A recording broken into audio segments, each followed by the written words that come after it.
네, 안녕하십니까. 마이크 건들지 마라 그래서 긴장하면 항상 이게 건드렸는데 안 건들겠습니다. 올해가 무슨 띠해죠? 예, 말띠죠. 내년은 뭐죠? 양띠. 어떻게 그렇게 잘 아세요? 그 다음 해는 뭐죠? 원숭이입니다. 예, 저는 말, 양, 원숭이 이 세 개를 잊을 수가 없습니다. 왜냐하면요, 제가 태어난 해는 양띠해입니다. 내년 양띠로 태어났는데 제가 그 세시면 해가 지는 시골에서 자라가지고 그 항상 말띠 형들하고 같이 놀았습니다. 그래서 말띠 형들이 초등학교 간다고 이제 입학식한다고 갔는데 엄마가 집에서 속 썩이지 말고 형들 따라서 같이 놀러 갔다 오라고 해서 갔는데 그만 입학이 되어 버렸습니다. 그래서 저는 말띠 형들하고 이 항상 학교를 같이 다녔습니다.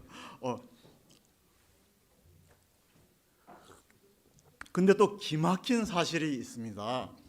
시골에서 이제 애가 태어나니까 좀 비리비리했나 봐요. 얘가 죽을까봐 출생신고를 안 한 거예요.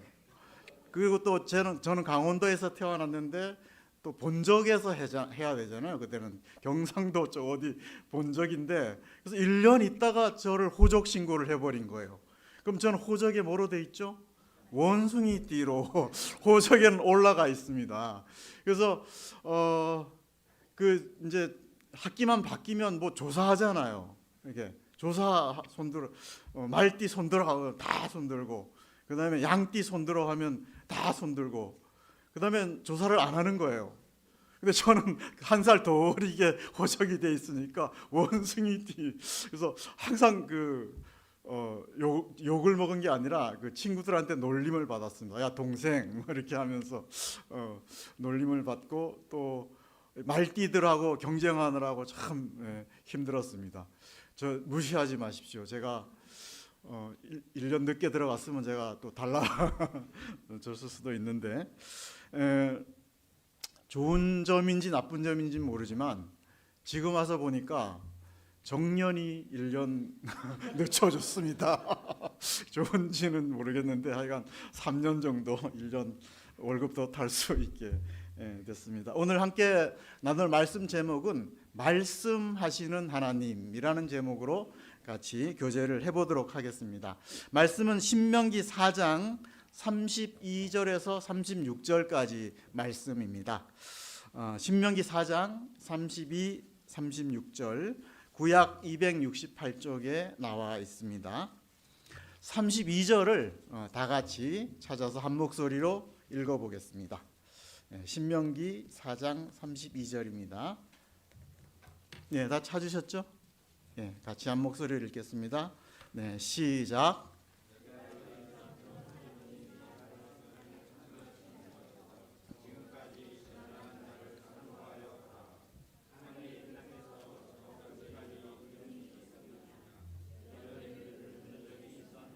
예, 감사합니다. 예화 하나 드리겠습니다. 한국경제신문에 난 기사인데요.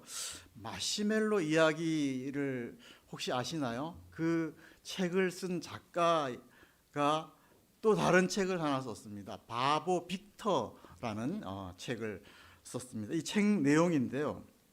빅터란 아이가 있었습니다. 굉장히 수줍음이 많고 말도 느리고 선생님이 물으면 엉뚱한 대답이나 하고 말까지 게다가 더듬은 아이였습니다. 그러니까 아이들로부터 늘 놀릴감이 됐고요. 선생님도 이제 뭐 이렇게 별로 안 좋아했습니다. 그래서 핀찬을 항상 주는 그런 학생 빅터였습니다.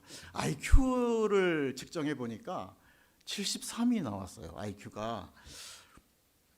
돌고래 IQ가 73이죠. 그래서 애들은 돌고래라고 얘를 빅터를 돌고래라고 놀렸어요. 꾹꾹 이렇게 돌고래 소리를 내면서 돌고래라고 이제 빅터를 놀리고 그렇게 됐습니다. 그러니까 뭐 학교를 제대로 다닐 수가 없었겠죠. 그래서 고등학교만 졸업하고 동네 카센터에 취업을 했습니다. 근데 뭐 취업을 했지만 제대로 뭐 일을 가르쳐 줬겠습니까? 허드렛 일을 하면서 근근히 이제 먹고 살았습니다. 근데 이 바보 빅터가 잘하는 게 있어요.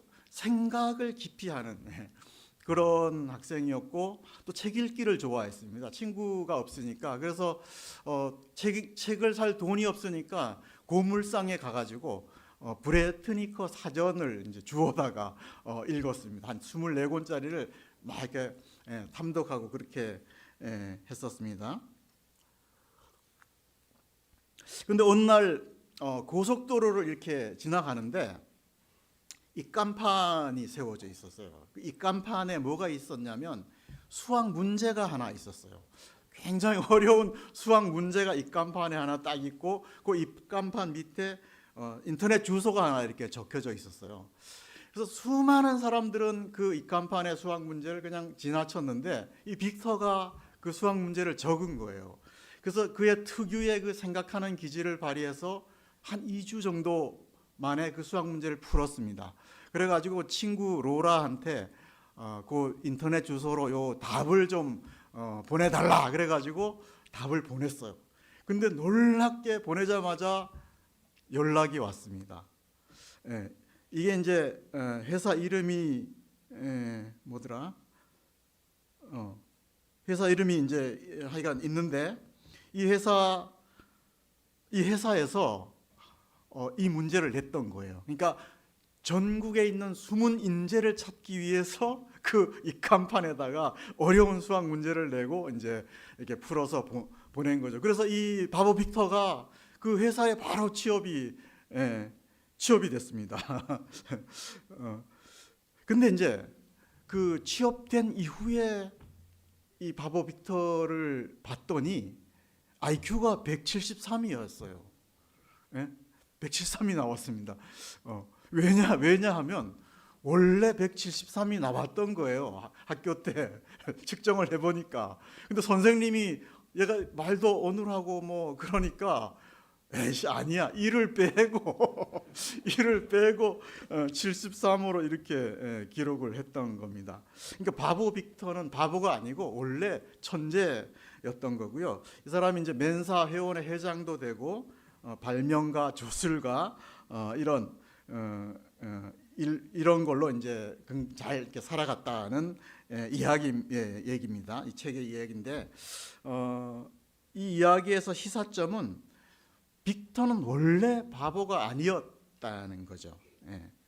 그리고 이 사람은 깊이 생각하는 그런 자세가 있었다는 거죠. 그래서 우리가 이 이야기에서 하나 우리가 유추할 수 있는 것은 우리는 원래 하나님의 자녀였다는 겁니다. 우리는 원래부터 하나님의 형상을 가졌던 그런 자였다는 것을 알 수가 있습니다. 그러니까 우리는 원래부터 하나님과 우리와의 관계는 부모 자식 관계였다는 것을 알 수가 있습니다. 그래서 부모 자식 관계적인 시각으로 그 생명나무와 선악과를 하나님께서 왜 만들어서 우리를 이렇게 고통에 빠뜨렸나, 이것도 설명이 가능합니다. 부모 자식 간의 관계로 생명나무와 선악나무를 만드신 이유에 대해서 설명이 가능합니다. 우리가 자녀를 낳고 키우잖아요.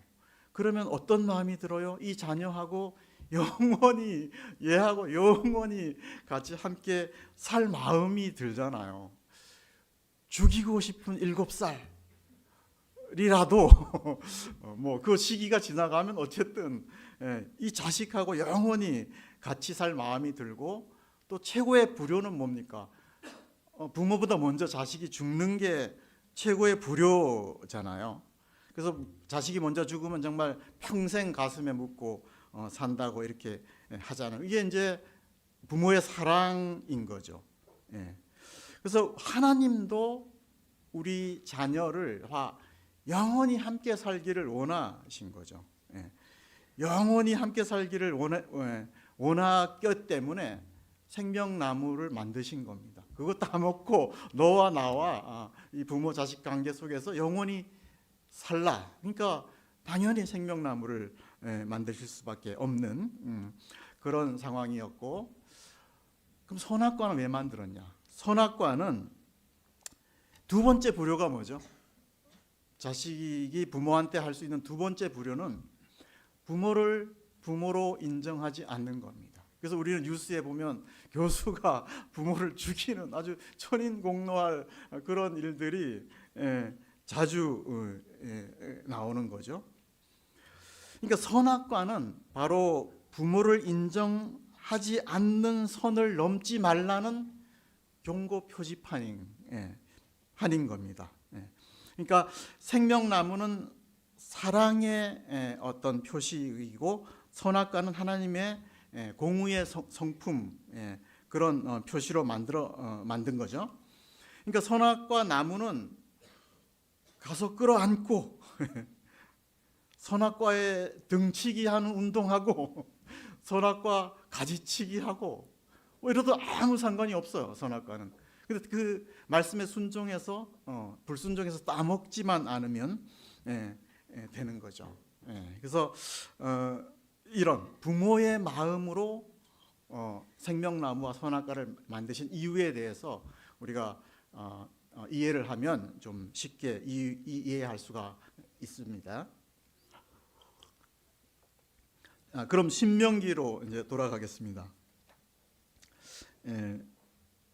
신명기는 윤경규 형제님이 복음 집회에서 부모의 마음을 설명하려고 자주 인용하는 게 있죠. 정선에서 어릴 때 집 나간 명기 그 명기가 아니고요. 신명기는 새로울 신자도 아니에요. 새롭다라는 뜻도 아니고요. 신자는 다시 말할 신자입니다.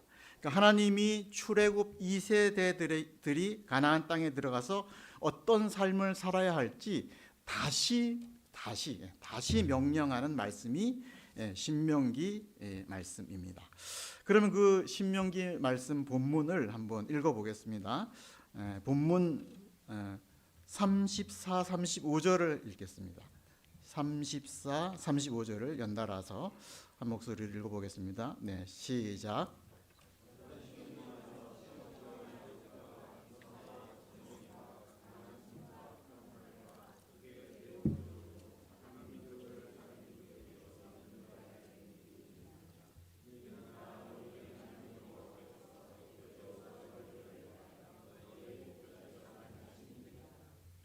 이것을 내게 나타내심은 여호와는 하나님이시요 그 외에는 다른 신이 없음을 내게 알게 하려 하심이니라.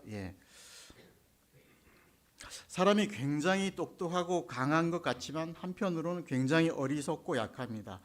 우리가 AI 하면서 AI를 신기해하고 놀라워한 게 불과 몇 달 전이죠. 근데 지금은 다 AI를 일상에서 쓰고 계시죠. 저희 어머니가 뇌경색으로 쓰러져서 입원했다가 퇴원하고 재활 치료를 하려고 진단서를 떼었습니다. 그리고 여러 가지 서류를 떼었는데 뭔 얘기인지 하나도 모르겠어요. 다 영어로 돼 있고 또 의학 용어로 쓰여 있어서 그래서 그 사진을 다 찰칵찰칵 찍어가지고 챗GPT에다가 올렸습니다. 그러니까 챗GPT가 다 알아서 번역해주고 요약해주고 앞으로 치료 방향도 정해주고 강릉에서 재활을 제일 잘하는 재활병원까지 추천해 줬습니다. 요즘 이렇게 과학이 놀랍도록 발달했습니다. 여담입니다만 제가 이제 설교문은 원고로 이렇게 만듭니다. 이 설교문 원고 5페이지를 챗 GPT에다가 올리고 너는 국문과 교수야. 이게 얼마나 잘 좋은 설교인지 평가해줘 이렇게 했더니 평가를 해줬습니다. 내용 5점, 5점 척도의 5점, 내용 5점, 신학적인 깊이 5점, 스토리텔링 4점, 청중 집중도 3점, 구조화 3점. 여러분이 자꾸 땅을 보시는 거는 이게 집중도가 제가 떨어지게 만들어서 그렇습니다. 제 잘못이죠. 이렇게 이제 과학 기술이 놀랍게 발전한 시대인데요. 인간이 참 약한 면도 있죠. 그래서 올해도 말의 해가 밝아서 동해안으로 해돋이를 보러 온 사람들이 30만 명이 해돋이를 보러 왔답니다. 제가 이제 정선 쪽에서 살다가 강릉에 이제 처음 이사 왔는데 이 해돋이를 보고 싶었어요. 그래서 정선에는 새벽 4시에 닭이 울거든요. 그래서 해도 새벽 4시에 뜨는지 알았습니다. 그래서 3시 반에 일찍 일어나서 갔는데 해가 안 뜨는 거예요. 그래서 7시 15분에 뜨더라고요. 그래서 좀 낭패를 본 적이 있는데, 해돋이는 마음을 새롭게 한다는 의미로도 보지만 태양에게 뭔가 빌고자 하는 이런 어떤 우상의 목적으로도 찾는 분들이 많이 있습니다. 본문 34절이 애굽 사람들의 이런 우상 숭배를 타파하고 이스라엘을 구원한 사실을 이제 모세는 상기시키고 있습니다. 그래서 34절에 대한 단어를 좀 설명을 드리면요, 좀 먼저 시험이라는 게 있는데, 시험은 뭐 수학 시험이 아니고 이스라엘이 출애굽할 때 하나님이 내린 10가지 재앙을 이제 본문에서는 시험이라고 합니다. 그래서 하나님은 이런 우상들을 꼬꾸러뜨린 그런 사건을 시험이라고 하고요. 그래서 하나님이 강신, 개구리신, 파리신, 이신, 땅신, 소신, 태양신을 다 물리치고 하나님만이 참 신이신 것을 증명한 그 사건을 이제 본문에서는 시험이라고 얘기를 하고 있고, 또 본문에는 기사라는 말이 나오죠. 기사는 뭐 운전 기사가 아니고 초자연적인 사건을 기사라고 이렇게 합니다. 그러니까 하나님께서 홍해를 가르시고 또 하늘에서 만나와 메추라기를 비같이 쏟으시고 반석에서 물이 나게 한 사건, 이 사건들을 이제 기사라고 이렇게 얘기를 하고 있습니다. 또 본문에는 강한 손과 편팔 이렇게 이제 하나님을 표현하고 있는데, 이것은 굉장히 크고 두려운 일과 같은 기적을 이방 나라들에게 그러니까 보여주신, 그러니까 이방 나라와 싸울 때 하나님께서 큰 강한 손과 편팔로 이렇게 싸워 주신 그런 사건을 이제 강한 손과 편팔 이렇게 얘기를 하고 있습니다. 그래서 이제 본문을 통해서 우리는 이런 이 유일하신 여호와 하나님의 보이지 않는 강한 손과 편팔을 의지해서 살아야 되겠다, 그런 또 메시지도 받을 수 있고, 이 본문에 나온 이 하나님이 우리 아버지다 이렇게 생각할 때 두려워할 필요가 없는 거죠.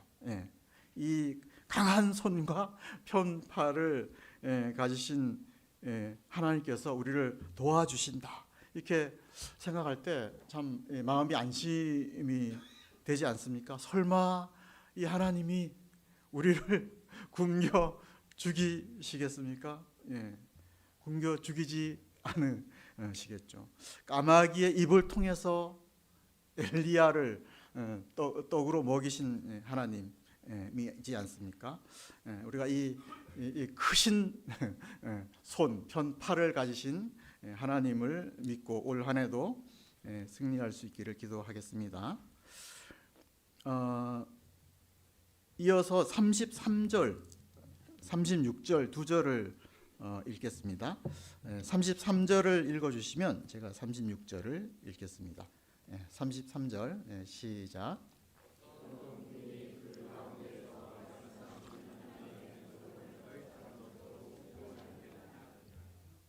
네. 36절. 여호와께서 너를 교훈하시려고 하늘에서부터 그의 음성을 내게 듣게 하시며 땅에서는 그의 큰 불을 내게 보이시고 내가 불 가운데서 나오는 그의 말씀을 듣게 하셨느니라. 근데 이제 하나님께서 크신 일을 보여주신 게 이제 방금 소개해드린 어떤 기적적인 사건들이고요. 그다음에 두 번째 큰 일을 보여주신 게 바로 시내산에서 직접 하나님께서 음성을 들려주신 사건을 모세는 큰 일로 소개를 하고 있습니다. 33절에 보시면 이제 불 가운데서 말씀하신다고 했고, 또 36절에도 큰 불을 보이시고 그 가운데서 나오는 말씀을 듣게 하셨다, 이렇게 하고 있죠. 그래서 이 사건은 이스라엘의 출애굽한 후에 시내산 앞에서 직접적으로 이제 음성을 들려주신 그런 사건을 말합니다. 그래서 하나님께서 시내산에서 백성들에게 십계명을 주고, 그 다음에 모세는 산으로 올라오라 그랬죠. 올라오라 그런 이유가 뭡니까? 뭐 그동안 고생했으니까 산에 올라와서 좀 쉬라고 휴가를 준 게 아니죠. 모세는 산에서 며칠 동안 있었습니까? 40일을 있었죠. 근데 40일 동안 하나님께서 물도 안 주고 밥도 안 줬어요. 밥도 안 줬고 계속 말씀을 주셨습니다. 그게 뭡니까? 십계명의 의미, 성막, 설계도, 언약궤, 진설병, 등잔대, 번제단, 제사장의 옷, 향단, 제사장 제도, 속죄 방식, 피의 역할, 안식일법, 이런 것들을 세세하게 모세에게 말씀해 주신 것이죠. 그림으로 찍어서 이 성막 설계도 같은 거 주면 좋잖아요. 근데 왜 이렇게 말씀으로 들려주셨을까요? 말씀에 하나님의 어떤 메시지나 뜻이 담겨 있다는 거죠. 그래서 오늘 설교 제목이 말씀하시는 하나님입니다. 그래서 우리는 이 주신 말씀을 빅터처럼 아주 깊이 생각하는 그런 자세가 필요한 거죠. 그래서 말씀하시는 하나님에 대해서 좀 더 설명을 드려볼까 합니다. 하나님은 말씀하시는 하나님이고 그 말씀을 문자로 기록해 주셨죠. 그게 뭡니까? 성경 말씀이죠. 구약 39권, 신약 27권입니다. 말씀을 문자로 주셨다는 것은 거기에는 어떤 깊은 메시지가 들어있다는 거죠. 그래서 우리는 이 성경을 기계적으로 읽으면 안 되는 거죠. 그래서 깊이 좀 생각하는, 나 성경 백독한 인간이야. 나보다 많이 읽었으면 나와보라 그래. 근데 내용은 잘 몰라. 이러면 정말 곤란한 거죠. 그래서 성경은 하늘의 일을 땅의 언어로 풀어서 설명해 주는 것이기 때문에 정말 깊이 묵상하고 생각해야 할 점이 많습니다. 그래서 믿음이 없는 사람의 눈으로 성경을 보면 무슨 귀신이 씨나락 까먹는 소리라고 할 수가 있습니다. 씨나락은 뭐냐면 껍질을 안 벗긴 벼가 씨나락입니다. 귀신이 껍질 안 벗긴 그 나락을 막 까먹는 걸 아주 쓸데없이 까먹는 소리를 그렇게 이제 얘기를 하고 있는데요. 정말 엉뚱하게 성경은 뱀이 말을 하죠. 예수님이 소금쟁이처럼 물길을 걸어 다니시고요. 떡 몇 개로 몇만 명을 먹이시고 머리가 달린 10개 달린 짐승이 나오죠. 정말 귀신이 씨나라 까먹는 것 같죠. 그래서 이제 우리가 성경의 언어적인 특성에 대해서 좀 설명을 드리겠습니다. 구약 성경은 어떤 말로 쓰여졌죠? 히브리어로 쓰여졌죠. 신약 성경은 뭘로 쓰여졌죠? 헬라어로 쓰여졌죠. 그 당시에 쓰였던 히브리어와 헬라어의 단어 수를 찾아봤어요. 히브리어는 3만 단어가 쓰였습니다. 그 일상적으로 사람들이. 헬라어는 30만 단어가 쓰였어요. 엄청난 차이가 나죠. 같은 언어인데 이렇게 차이가 납니다. 왜 이렇게 언어가 차이가 나나? 언어는 그 시대의 사상을 반영을 하죠. 그 당시 시대의 주요 두 가지 사상이 히브리어에 반영된 사조가 헤브라이즘입니다. 헤브라이즘. 그리고 헬라어에 반영된 사상이 헬레니즘입니다. 헬레니즘.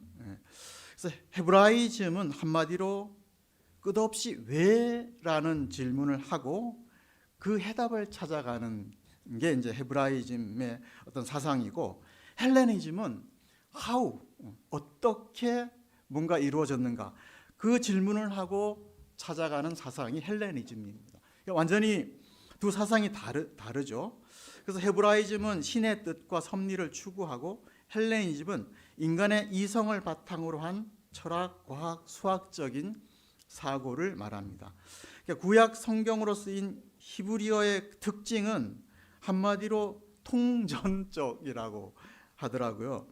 통전적이라는 의미는 부분을 쪼개어 보지 않고 전체를 하나의 유기체로 보는, 이해하는 그런 관점입니다. 히브리어는. 그러니까 히브리어는 직관적이고 감성적인 언어고요. 반대로 신약 성경으로 쓰인 헬라어는 논리적이고 이성적이고 합리적인 그런 언어입니다. 히브리어는 숲을 보는 그런 언어고, 헬라어는 나무를 보는 그런 언어입니다. 예를 하나 들어보겠습니다. 사랑이란 단어를 하나 예로 들겠습니다. 히브리어는 사랑을 야다라고 딸랑 하나 있어요. 근데 헬라어는 사랑이란 단어가 몇 개 있죠? 꽤 많죠. 에로스, 남녀 간의 사랑, 필로스, 친구 간의 사랑, 아가페, 신의 사랑, 스트로게, 가족 간의 사랑. 이렇게 헬라어는 이렇게 다양한 표현을 하고 있습니다. 히브리어는 야다라는 한 개로 어떤 사랑이란 의미를 다 쓰는데, 부부 간에 서로 잘 안다고 할 때도 야다를 쓰고요. 목자가 양떼를 돌본다고 할 때도 야다를 씁니다. 심지어는 머리카락을 잘 서로 세고 있다, 이럴 때도 히브리어는 야다 하나를 씁니다. 서로 머리카락까지 세는 친밀한 관계는 부부 관계밖에 없는 거죠. 그리고 또 성경에는 하나님이 우리 머리카락을 다 세고 있다, 이런 표현도 쓰시죠. 그만큼 우리를 친밀하게 잘 알고 계신다는 그런 표현입니다. 부부간에 서로의 머리카락을 세지 않고 남의 머리카락 숫자를 알고 있으면 불륜인 거죠. 온놈 머리카락이야, 뭐 이렇게 할 수가 있는 거죠. 그래서 왜 이렇게 히브리어와 헬라어의 특성을 설명드리냐 하면, 우리는 성경을 히브리적 사고로 봐야 한다는 겁니다. 성경을 너무 분석적이고 과학적으로 보면 믿을 수 없게 된다는 거죠. 그래서 히브리적 사고로 봐야 귀신 씨나라 까먹는 소리가 이해가 가는 겁니다. 홍해 바다가 갈라진 것을 헬라적 사고로 보면 어떻습니까? 물은 액체고 그 액체가 갈라지면서 물기둥이 된다는 것은 과학적으로 불가능한 일이죠. 유체역학의 법칙에 위반이 되고, 중력의 법칙에 위반이 되고, 압력 평형의 법칙에 위반이 되고, 연력학 제2법칙에 위반이 돼서 결국은 이런 일은 있을 수 없다, 이렇게 헬라적인 사고는 결론이 나지만, 히브리적 사고로 본문을 보면 왜 홍해가 갈라졌을까? 하나님은 그 자녀들을 사랑하시기 때문에 뭐 홍해를 가를 뿐 아니라 지구도 사과처럼 두 쪽으로 가를 수 있다, 이런 이제 사고가 결론을 내게 되는 겁니다. 그래서 우리 현대인들은 모두 헬라적인 사상에 젖어 있다고 볼 수 있습니다. 분석적이고 과학적이고 합리적인 것을 추구합니다. 물론 이것이 과학기술의 발전과 인류를 윤택하게 만들었습니다. 그러나 히브리어로 쓰인 히브리 사상이 담겨있는 성경을 믿으려고 할 때는 걸림돌이 될 수밖에 없다는 거죠. 조금만 더 참아주십시오. 에릭 프롬이라는 사상가가 있습니다. 이 사람이 신화를 잃어버린 사람들이라는 책을 썼습니다. 그래서 현대인들을 비판했습니다. 신화는 동화란 말로 바꿀 수가 있는데요. 기독교 작가 C.S. 루이스는 신화는 거짓이 아니라 사실보다 더 큰 진실을 담는 그릇이다, 이렇게 얘기를 했습니다. 역사의 시작은 다 신화를 통해서 전달해주고 있죠. 길가메시 서사시나 일리아드나, 우리나라는 뭐가 있죠? 단군 신화가 있습니다. 우리 어릴 적에 토끼와 거북이 이야기, 신데렐라와 일곱 난장이 아닌 죄송합니다. 백설공주와 일곱 난장이 콩쥐 팥쥐 흥부와 놀부 여기에 흥분했었잖아요. 다 이 허구죠. 허구인데 흥분했었습니다. 어릴 때는. 근데 어른이 되는 순간 그런 감흥을 잃어버리게 되는 거죠. 근데 이런 신화는 인간의 내면과 존재의 진리를 상징적인 언어로 풀어서 전달해 주고 있습니다. 그래서 이거를 잃었다는 것은 인간 내면의 어떤 지혜, 이런 진리를 잃었다는 의미가 됩니다. 그래서 현대인은 헬라인으로서 상징적인 사고는 상실했다, 이렇게 이런 책에서 비판을 하고 있습니다. 창세기 3장을 과학적인 사고 방식으로 읽으면 정말 말이 안 되는 소리죠. 그러나 성경은 창세기 3장의 스토리를 통해서 정말 인류가 불행하게 된 원인과 죄와 죽음과 구원 같은 그런 핵심적인 진리를 아주 풍성하게 전달해 주고 있습니다. 그래서 우리 성경 교사는 바로 이런 청중을 이런 이야기 속으로 끌어들여야 할 설득력을 얻어야 하는 게 굉장히 중요합니다. 제가 얼마 전에 그 서울역을 갈 일이 있었어요. 서울역 가다가 지하철로 이렇게 가는데 보니까 거기 이제 피켓 들고 이렇게 복음 전하는 사람들이 많더라고요. 예수 천당, 불신지요, 이렇게. 그 이분들의 어떤 절박한 마음은 이해가 되지만 설득이 됩니까, 그게? 설득이 안 되죠. 그래서 오히려 반감을 사는 그런 것을 볼 수가 있습니다.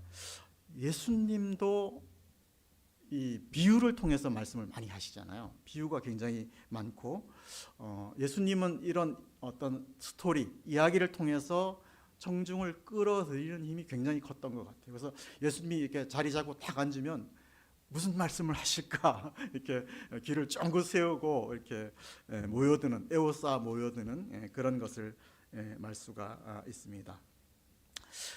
그러면 우리가 이렇게 그림이 아니라 말씀하시는 하나님, 말씀을 주신 목적이 무엇인지 한번 생각을 해보겠습니다. 그거는 말씀이 육신이 되어서 말씀이 육신이 되어 오신 분이 예수님인데 그 예수님이 우리에게 오신 목적과 같다라고 볼 수가 있죠. 그래서 예수님이 오신 목적을 말씀하는 말씀이 요한복음 10장 10절입니다. 요거는 우리가 잘 아시지만 한번 찾아서 읽어보겠습니다. 요한복음 10장 10절 말씀 같이 한번 읽겠습니다. 신약 163쪽에 나와 있습니다.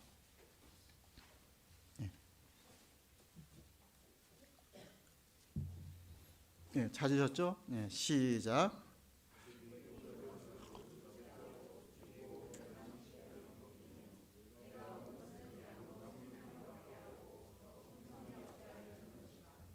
그러니까 하나님의 말씀은 우리를 죽이고 힘들게 하고 무겁게 하려고 주신 게 아니죠. 말씀을 주신 목적은 우리의 생명을 살리고 더욱 풍성하게 하려는 목적이 있습니다. 그래서 우리는 성경을 가지고 사람들에게 짐을 지우면 안 되는 거죠.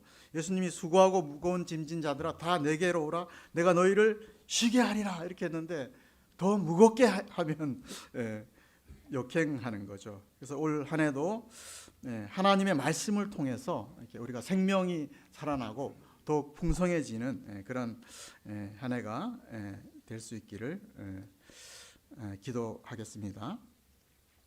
시간이 거의 다 됐는데요. 마지막 정리를 해보겠습니다. 하나님께서 말씀하시는 하나님이라고 했죠.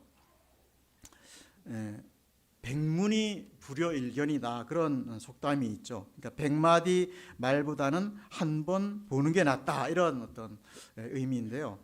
하나님은 반대시죠. 보는 것보다는 말씀을 더 소중히 여기십니다. 하나님은 말씀으로 천지를 창조하셨고 말씀을 통해서 우리 인생에 깊이 개입하시고 말씀이 곧 하나님이신 거죠. 세상에 수많은 종교가 있지만 딱 두 가지로 나눌 수 있습니다. 귀의 종교와 눈의 종교로 나눌 수 있습니다. 그러니까 우리 기독교는 귀의 종교라고 할 수가 있습니다. 대부분의 모든 종교는 눈의 종교죠. 그래서 뭐든지 크게 만듭니다. 크게. 그래서 그 크기로부터 위압감을 들도록 그렇게 만들죠. 양양에 있는 낙산사의 해수관음보살이 18m입니다. 굉장히 위압감을 느끼죠. 눈의 종교죠. 미얀마에 있는 불상은 116m랍니다. 더 높죠. 중국은 88m 이렇게. 그래서 어떤 세계 최대라는 우상을 만들어서 눈에 보이기에 위압감이 들도록 그렇게 하죠.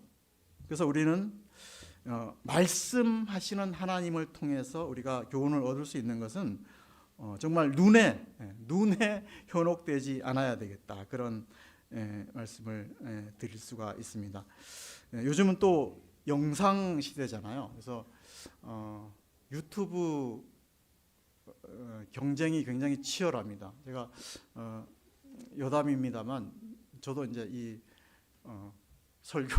설교한 걸 유튜브 채널을 만들었어요. 그래서 한 5년 됐는데 한 40개 정도 올라가 있습니다. 근데 5년이 지났는데 조회수가 0인 게 수두룩 갑니다. 그러니까 굉장히 이제 그게 많아요. 경쟁이 심하다는 것을 이제 알 수가 있고요. 요즘 무슨 통일 무슨 있잖아요. 거기도 그 산중턱에 굉장히 화려한 궁전을 짓잖아요. 그러니까 이런 게 어떤 다 눈의 종교라고 예를 들 수가 있습니다. 제자들이 갈릴리 촌 사람들이었잖아요. 그래서 이제 예루살렘에 처음 가가지고 예루살렘 성전 보고 뭐라고 했는지 아시죠? 마가복음 13장 1절에 보면 예수님 저 성전에 저 돌을 한번 보십시오. 저 건물 좀 보십시오. 이렇게 막 입이 다물어지지 않게 칭찬했는데 예수님이 뭐라고 하십니까? 돌 위에 돌 하나도 남기지 않고 다 부서진다. 이렇게 말씀하시잖아요. 하나님이 직접 설계도를 주신 성전인데 눈에 보이는 그거를 하나님은 다 무너뜨리시겠다. 이렇게 하고 실제 70년 후에는 무너지는 그런 걸 알 수가 있습니다. 그래서 우리는 보이는 성전이 중요한 게 아니라 말씀의 종교, 말씀하시는 하나님을 믿고 사는 그런 사람들입니다. 그러니까 기독교의 회복은 눈에서 귀로 말씀, 성경으로 돌아가는 그런 것이 중요하다 생각이 듭니다. 올 한 해도 우리가 눈에 현혹되지 않고 말씀하시는 말씀 속에서 생명이 살아나고 더욱 풍성해지는 그런 한 해가 될 수 있기를 기도하면서 제 메시지를 마치도록 하겠습니다. 기도하겠습니다. 아버지 하나님, 우리의 머리카락까지 다 세고 계시는 하나님의 사랑을 인해서 감사를 드립니다. 아버지 하나님, 우리를 말씀을 통해서 감동해 주시고 또 교훈해 주시고 은혜를 주셔서 감사를 드립니다. 늘 올 한 해도 하나님의 강한 손과 편팔 안에서 승리하는 삶을 살 수 있게 인도하여 주시옵소서. 귀한 말씀 교제를 감사드리올 때 예수 그리스도의 이름으로 기도하였습니다. 아멘. 네, 감사합니다.